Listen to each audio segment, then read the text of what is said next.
Sejumlah perusahaan minyak dan gas global hengkang dari Indonesia.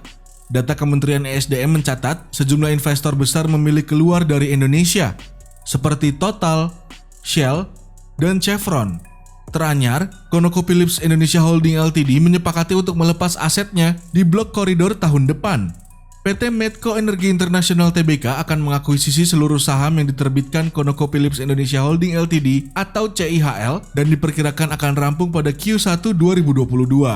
Dengan akuisisi ini, emiten berkode saham MEDC tersebut akan menguasai 100% saham ConocoPhillips atau Grisik Ltd atau CPGL yang merupakan operator koridor PSC dengan kepemilikan 54% working interest.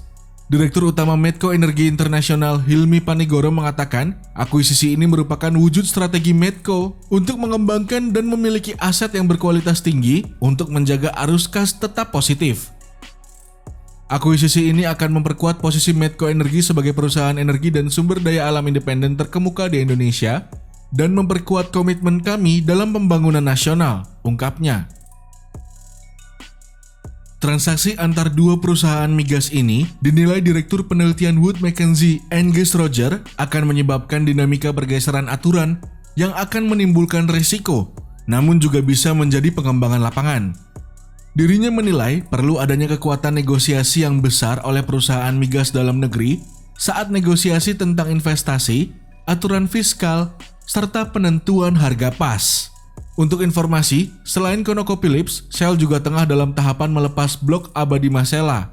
Sementara itu, Chevron juga akan melepas keterlibatan mereka di proyek Indonesia Deepwater Development atau IDD yang bernilai investasi 6,98 miliar US dollar. Sebelumnya, Chevron bersama Total juga melepas blok Rokan yang kini diambil alih PT Pertamina Persero. Di sisi lain, beberapa perusahaan migas global yang bertahan seperti ExxonMobil, Eni, dan BP hanya berfokus kepada satu proyek saja. Kondisi ini mengindikasikan iklim investasi Indonesia kalah saing dengan negara lain. Pendiri Reforminer Institute Pri Agung Rahmanto menilai hal ini menunjukkan kompetisi di hulu migas Indonesia sangat ketat. Ditinggalkan tidak selalu karena tidak ekonomis, tetapi karena kalah kompetitif dengan portofolio investasi dan opportunities investasi para IOC majors itu di tempat lain, ujarnya kepada Bisnis Kamis 9 Desember 2021.